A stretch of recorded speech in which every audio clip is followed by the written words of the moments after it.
what we were just talking about is the fact that we have a big opportunity in 2024. And just to quickly summarize, it's because a lot of people are dissatisfied with each of the two legacy parties and dissatisfied more than ever before, and increasingly for reasons that fall into our wheelhouse, that people are increasingly recognizing that a lot of the problems we have in the United States are the result of bad public policy in terms of economics, in terms of war, in terms of the way COVID was handled, lots of other examples. But whereas a couple of generations ago, our problems may have seemed similar to some of the problems we have today, in those days, we had a lot of faith and trust in our democratic institutions and in our politicians that we don't have today. It's probably a good thing that we're not as naive as we used to be. I would not argue. I was just saying I'm not a big conspiracy theorist guy, but I think it's probably a good thing that we're not as naive as we used to be.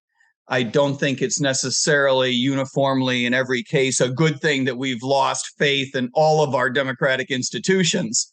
But to the extent to which we have, I would argue that it's mostly the fault of the institutions and not in some sense that we're being tricked. I think that we're awakening to a lot of problems inside of our democratic processes and the way our government works that we probably would have been better served having recognized earlier. So having said all that, yeah, we have a huge opportunity in 2024.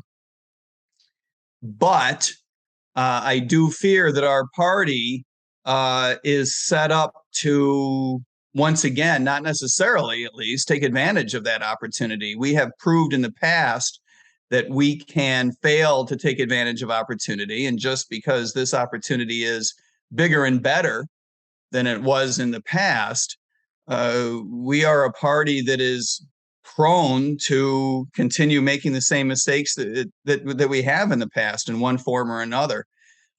And I'm going to say a couple of things that sound a little bit critical of our past national campaigns, but I think that we would all agree that the problems we have aren't personal. In other words, let's look at 2020, for example, as just as the most recent case. Joe Jorgensen is a good person. I mean, I personally like her. I don't know her particularly well. I think that she's basically a libertarian. She seems smart enough. I think that she, works hard and worked hard at the campaign. Having said all of that, and by the way, her vice presidential candidate, Spike Cohen, let me just summarize by saying, if anyone says anything bad about Spike, we're going to have to fight in the hallway.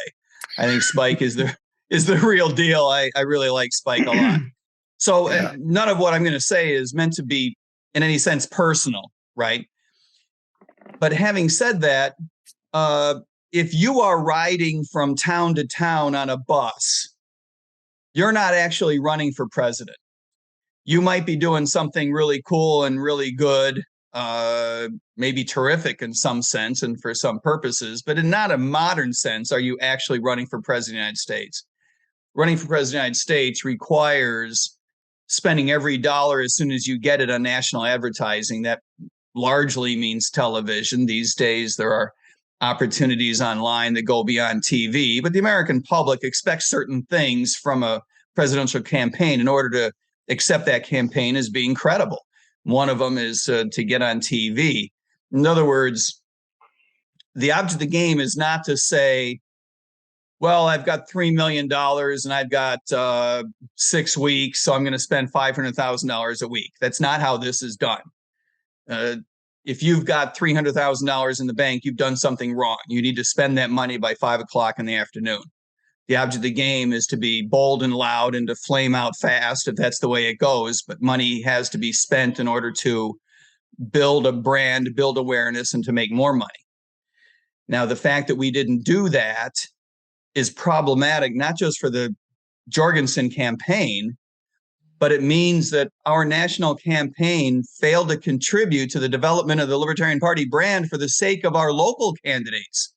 Having run for Congress last year, I can tell you that the value of the libertarian brand is approximately zero, which is to say, many people have told me, you've probably heard this as well, that you could probably raise as many votes running as an independent as running as a libertarian. In some cases, probably more votes. The value of the Libertarian Party brand is probably negative in some places, which is really not a healthy circumstance. We can all argue round or square what we liked or didn't like about the campaign. But the bottom line is it was not successful. I believe it was not successful for both of two important reasons. One is that we did not run a campaign with big, bold, loud, unapologetically libertarian messaging. In other words, we did not give the American public a reason to look at us in a different way from looking at the other parties.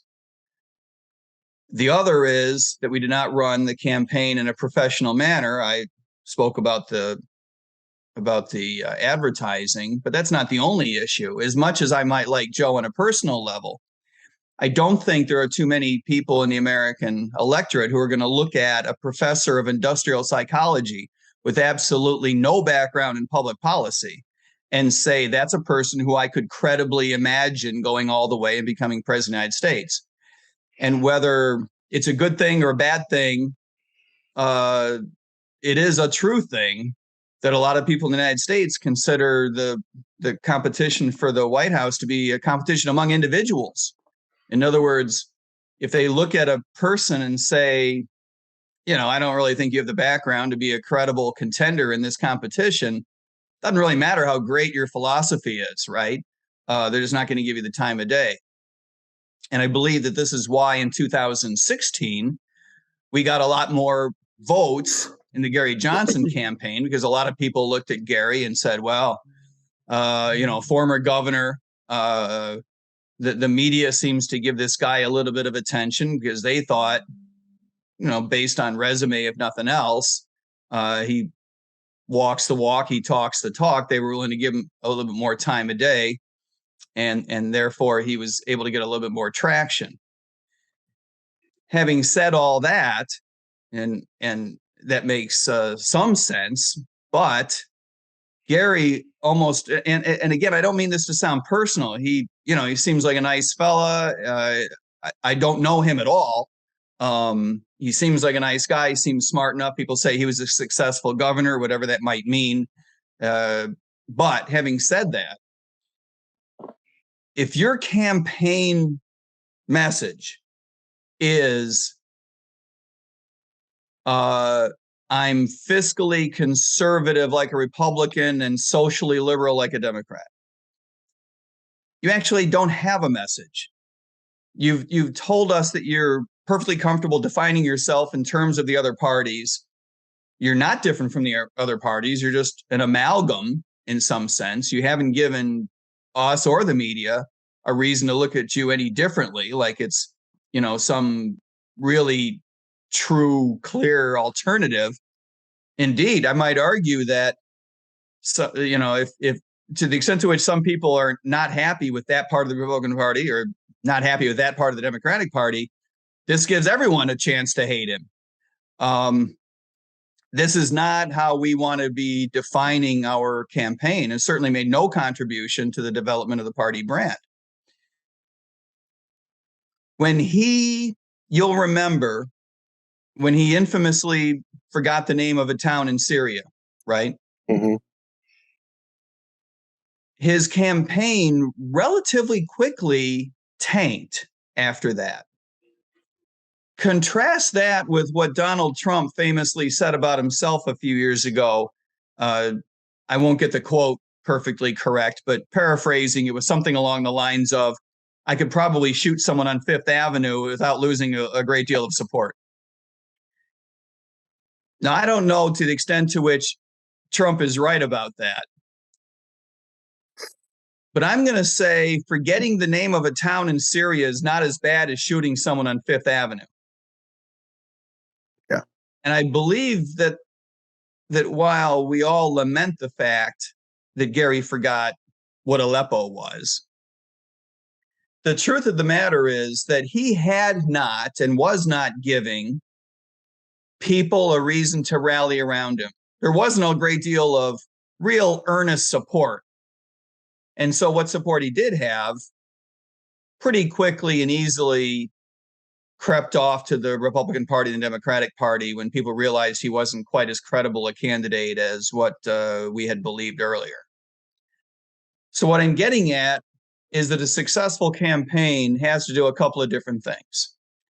It has to be professional. It has to run credibly in terms of not only the candidate and the candidate's background, but has to be real firmly focused on policy and backed up with detail that makes sense to the American people. You can't just run around and say, what's a good example? You can't just run around and say, end war and end the Fed. Even though those are two fantastic ideas, they have to be backed up, right? And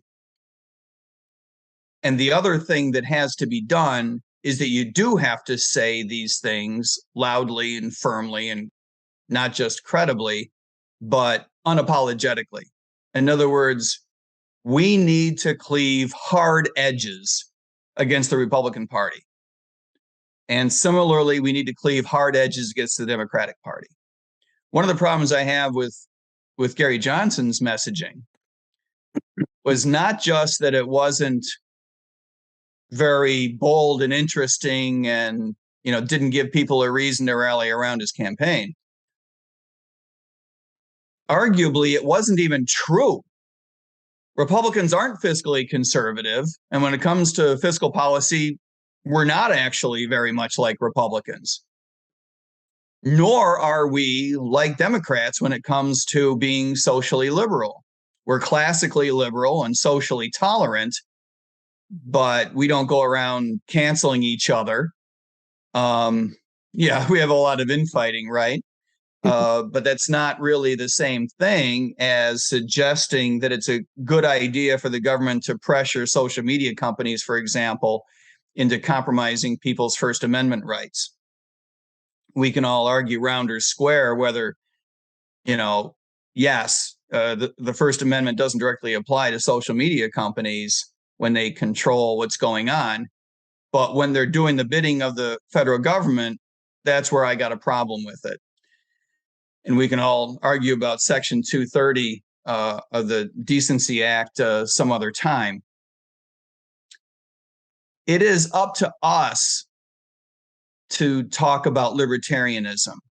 We're the ones that have to say Republicans are not fiscally conservative. A Republican is not going to tell you, for example, that to forcibly take money from our citizens and spend it on the projection of military power around the world for no apparently great reason other than maintaining our own hegemony militarily is evil. It is evil. And it's up to us to say that. If we don't say it, it's not going to be said. And so in some sense, I would argue that it's not just an opportunity we have. I would argue that it's an obligation. I think that we would do well to remember that, I don't mean for this to sound overly melodramatic, but in a philosophical sense, we're the descendants of the people that founded this country. And that means something. If we don't stand up for the way we believe the government is supposed to work, Lord knows nobody else will. Which brings me to what I think is an important characteristic of what's driving the problems that give us the opportunity. I believe that the Republican Party and the Democratic Party are both all in on the idea of trying to keep the other side out of power as their single most important priority in each party, rather than pursuing the platforms they used to pursue. I'm old enough to remember when the Republicans and Democrats had platforms they took seriously. Republicans did used to talk about being fiscally conservative. probably not as recently as 1996, or I'm sorry, 2016, maybe 1996, but not 2016.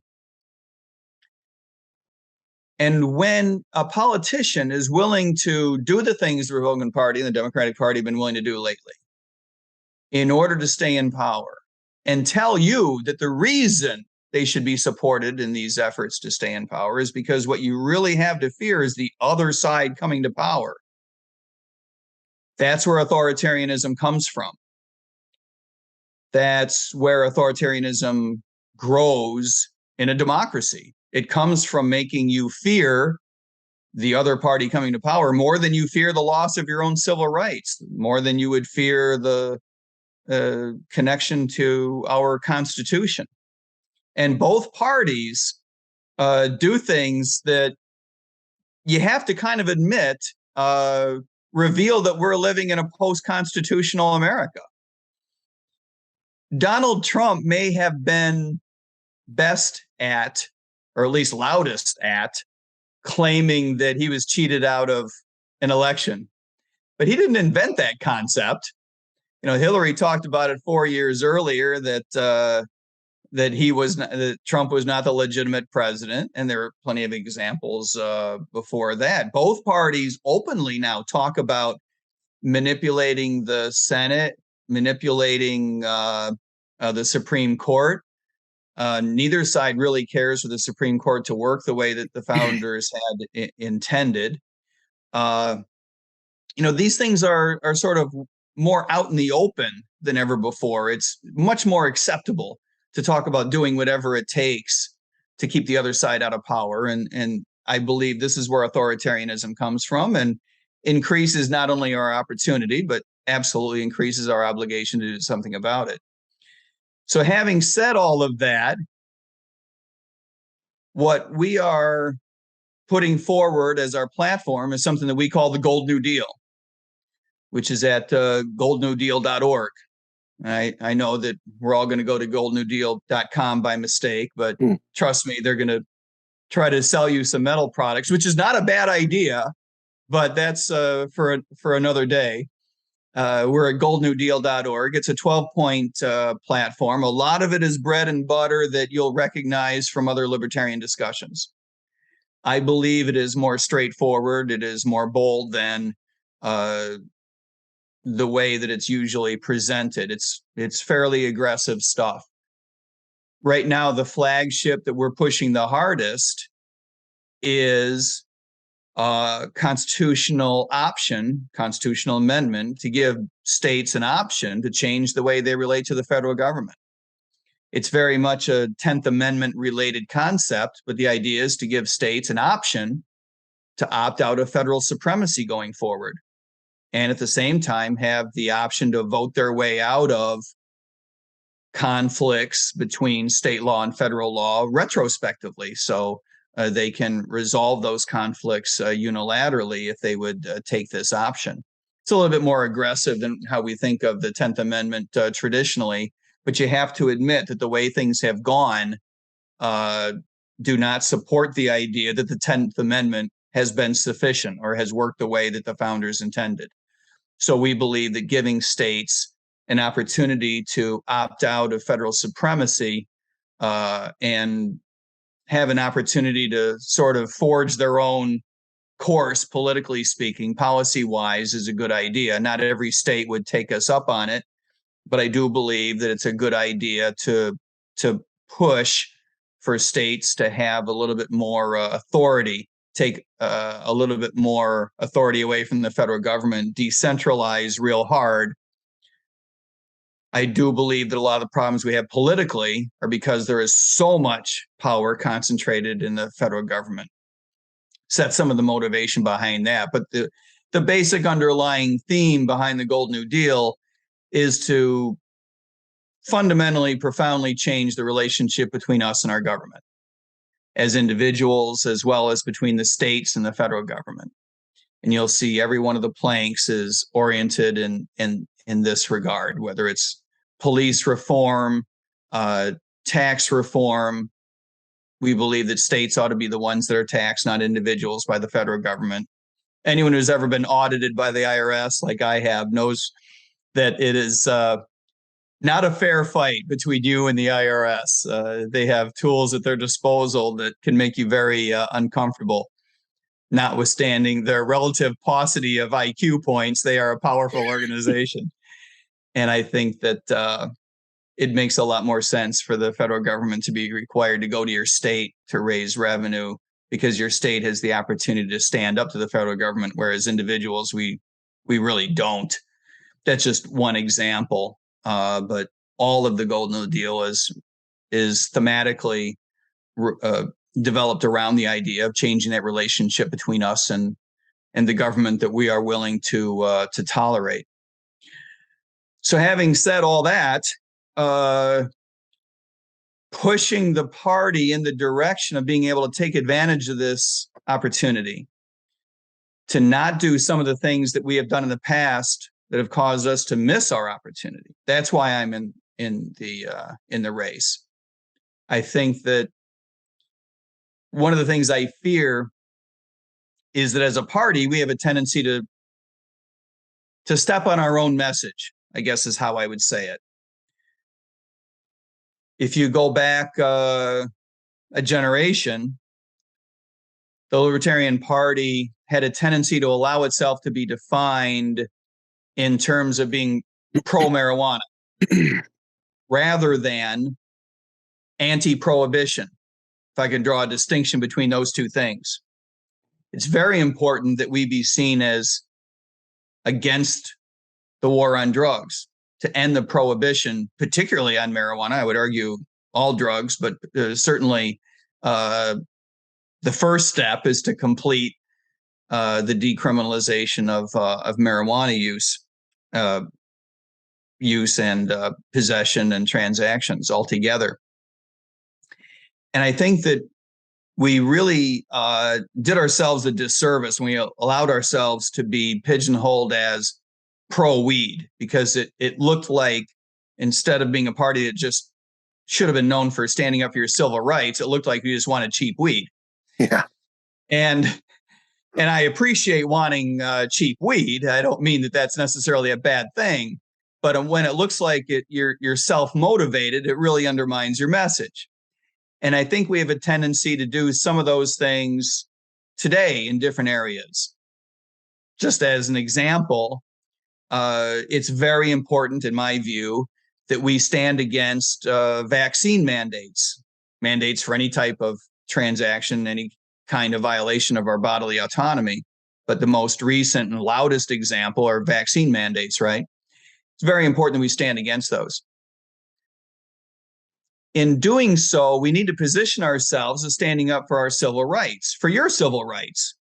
And that means you need to be allowed to choose whatever you want to choose. In other words, whether you choose to be vaccinated or not has to be up to you. We have to be agnostic on it.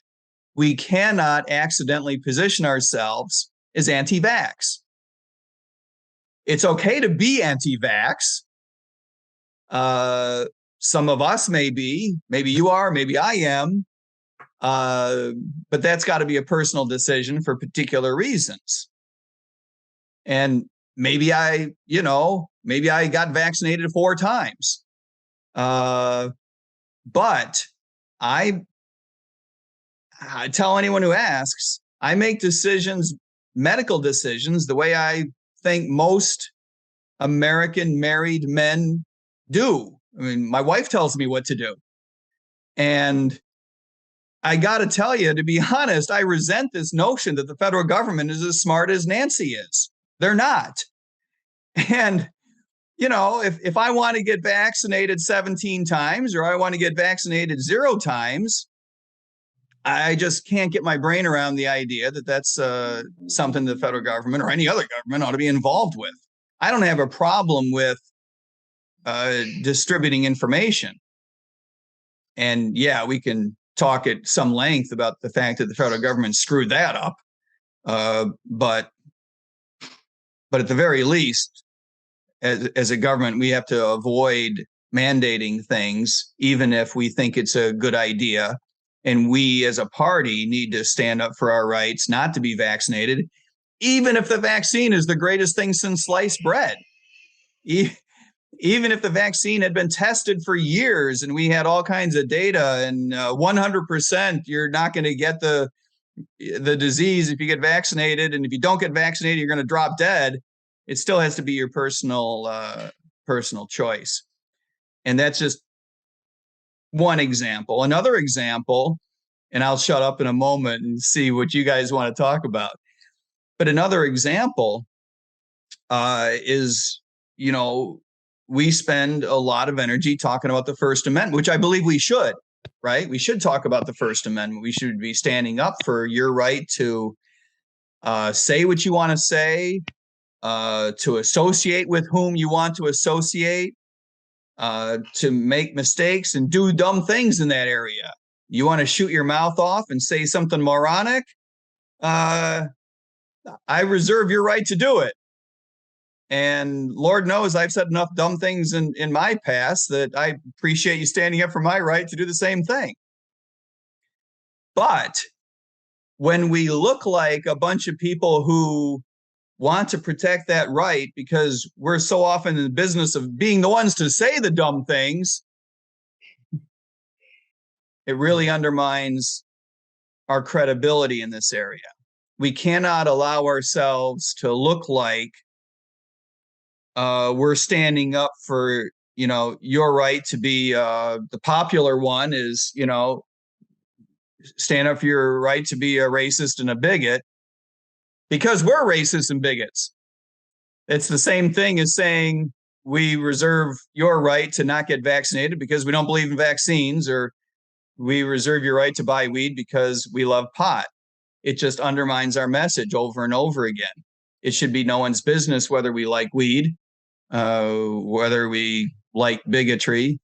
We cannot allow ourselves to be seen as having any affinity toward racism, and we should not position ourselves as anti-vax. So those are just three examples that may or may not be important in a year or two or 5 or 10, but those are a few examples that we have seen recently. And I just think as a party, we need to be really careful positioning ourselves as protecting civil rights rather than the stupid things that we individually do with those civil rights.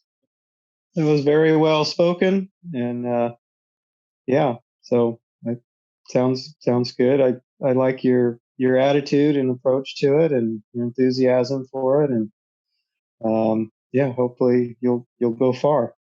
Well, I appreciate your encouragement. The enthusiasm matters. I appreciate you putting your finger on that.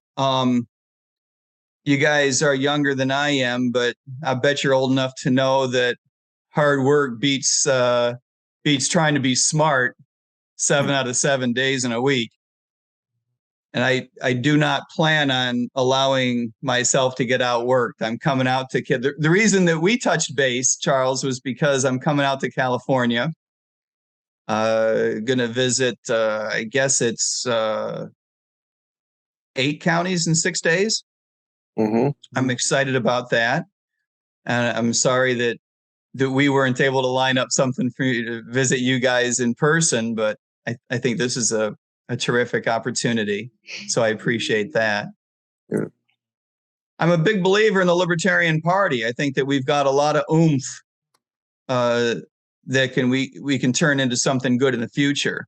But like I say, I do worry that not shepherded correctly, not shoved in the right direction, we can fail to take advantage of the opportunities that we have once again that we've had in the past. You have a law enforcement background. How much of that informs your views regarding criminal justice reform, police reform, civil liberties? A lot. I was a cop for 11 and a half years. I was on patrol, all of that. And I guess the first thing I should say is that one thing I learned, this was a second career for me. I was a cop from age 49 to 60 until last year. I was professional economist for upwards of 20 years before that.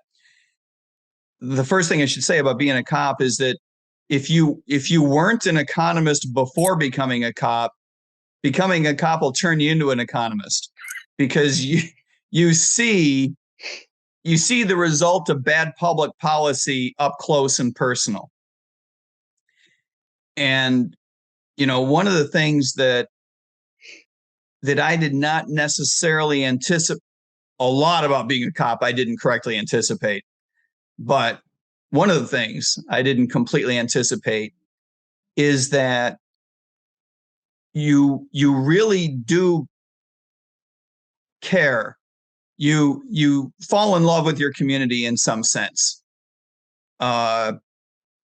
Your zone becomes your zone. They become your people. That you become part of the community, and they become part of your life.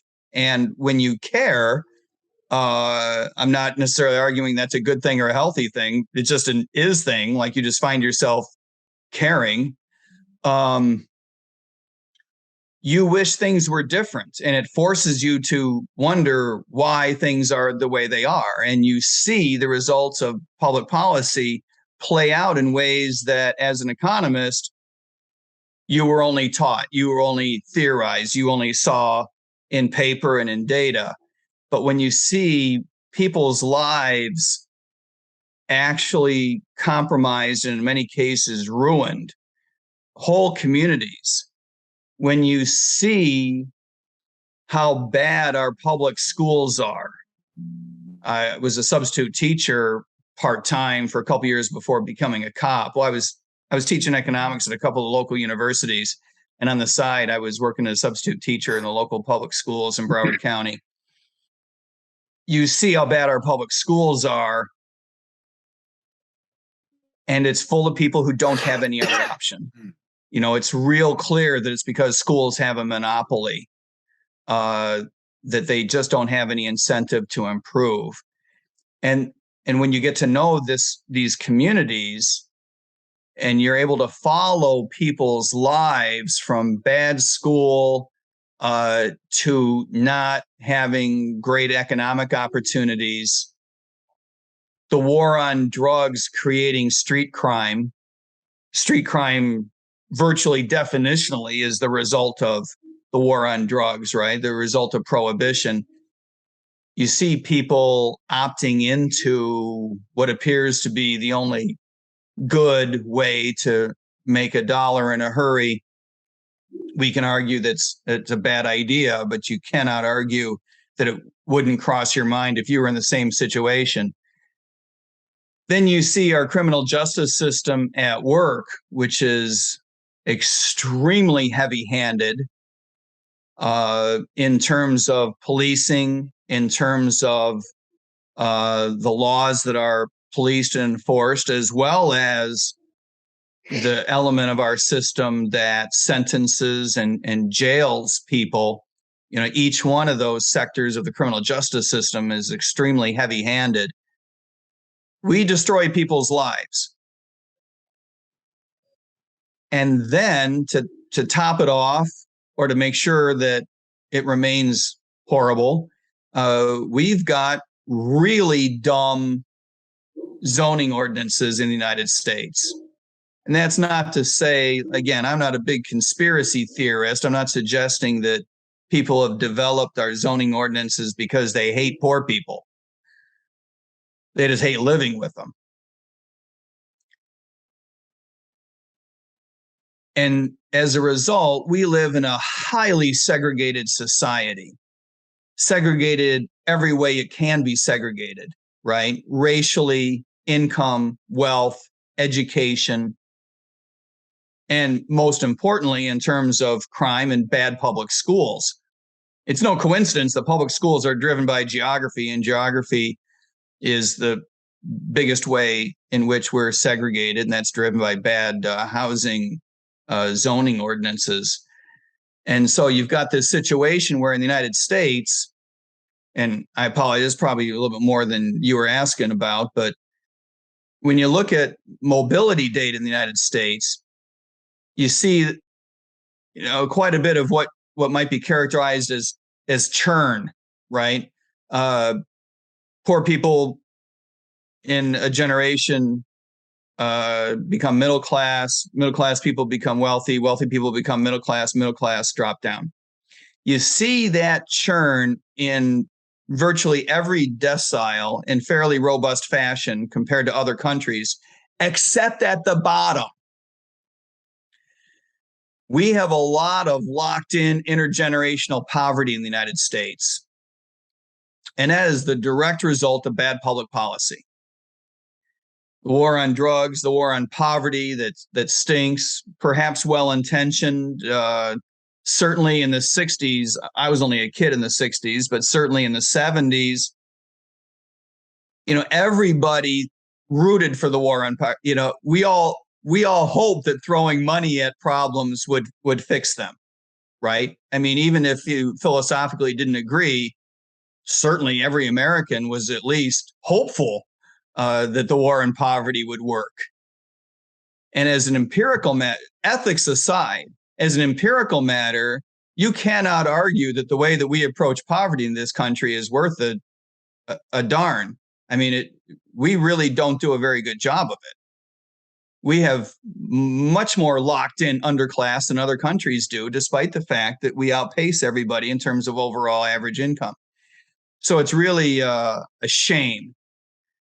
And that's what you see a lot of when you're a cop.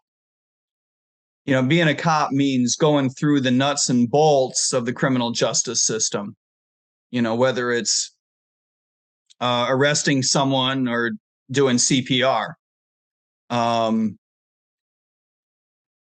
you do it enough and you do it with your eyes open, you quickly become, in some sense, you become a libertarian. A lot of cops are libertarian at heart. Most of them are registered Republican, but a lot of cops are libertarian at heart. You see bad public policy in action. You become resentful of certain elements of the law that it's your job to enforce. That's what being a cop is like. What could you tell us about your academic credentials and your background in economics? When I got out of undergraduate, I was an engineering major as an undergraduate and kind of quickly decided I probably wasn't going to be an engineer. I went to business school, went to work for a couple of banks after that, went back to graduate school, got a master's degree and PhD in economics at the George Washington University in Washington, D.C. I went to Washington to go to grad school because I was interested in public policy. Worked for a couple agencies, worked for the White House for a couple of years. Horrible job, lucky to get it. Educational job. Probably learned some things you wish you didn't learn, right? Spent 15 years in Washington. And you learn a lot about how the government works. You learn a lot of things you wish weren't true. It's a frustrating experience. After working with the White House, I worked on the presidential reelection campaign of George Herbert Walker Bush. And that was, as you might imagine, a frustrating experience. He was the president who said, no new taxes, read my lips. I wish he had said no new lips, right? That would have been less of a lie when he turned it around. And as a young conservative Republican, as a young economist, as a young nerd, that was pretty undermining, pretty fundamental stuff. You didn't expect your boss's boss to just turn around like that. When he said no new taxes, I mean, you kind of believed him. I don't think I was the only one, by the way. I don't think I was the dumbest bump on the log. I was as naive as anyone. that was an eye-opening experience.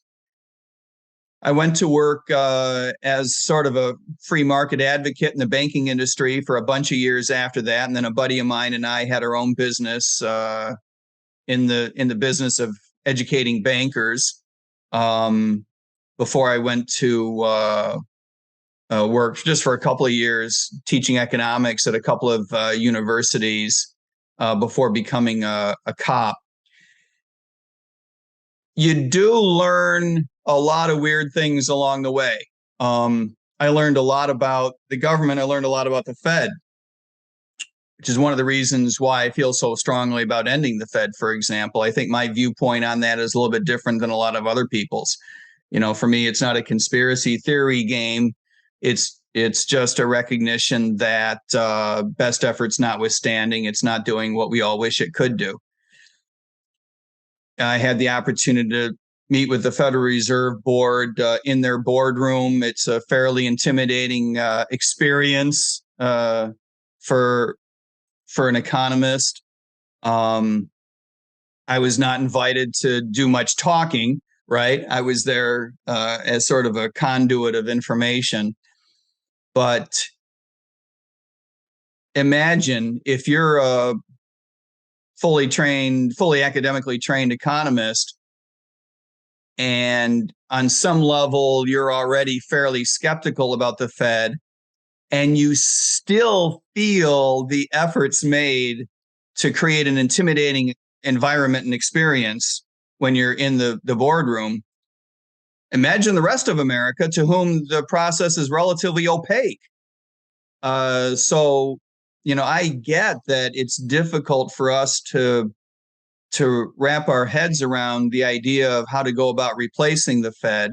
But I do believe that it's one of those things that should be in our wheelhouse, that we need to really pursue. The extent to which the Fed not only introduces inflation that's bad for us, but exacerbates the swings in economic output that contributes to the depth of recessions. All of that argues that we need a different approach. And that's just one example. It's a good example for me because it's in my personal wheelhouse, but I think for the Libertarian Party more generally, we need to get comfortable with that idea. Good. I'm impressed by the extent to which the party wants to support local candidates. That's very, very important to me. I think it's critical. I think it's arguably the most important thing that the party should be doing. Indeed, I think that the way we care about local candidates' races should inform how we run our national campaign, how we run our presidential campaign. A big reason for having a presidential campaign is to provide that air cover for the ground troops. You don't want your local congressional race or your race for the local state house to be one in which you as a libertarian are explaining libertarian ideas for the very first time to your constituents. You want people to have heard it already once from your presidential nominee. Yeah. And that has not been the case in the past. And I think that those are missed opportunities. So anyway, that's a long-winded way of saying I'm real pleased to see that the party is making efforts to support local candidates. Yeah, I have a feeling we might win a few local races. We actually have some. We actually have a city council candidate out in Hayward, a gentleman by the name of Michael Lima. I think his race might be winnable. That's exciting.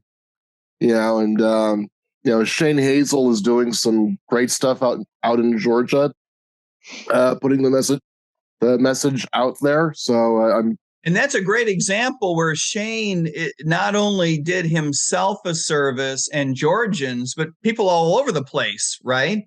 Oh yeah. And that's the kind of thing that you want out of your presidential nominee. Yeah, I mean, that in that debate, the home runs he hit, they're still circling the globe in orbit. A couple of them haven't come down yet. Yeah, he hit it that far out of the ballpark. Yeah. Well, you're exactly right. For a lot of people, this is the first time that maybe they heard some of those concepts, so they need to hear it 8 more times, right?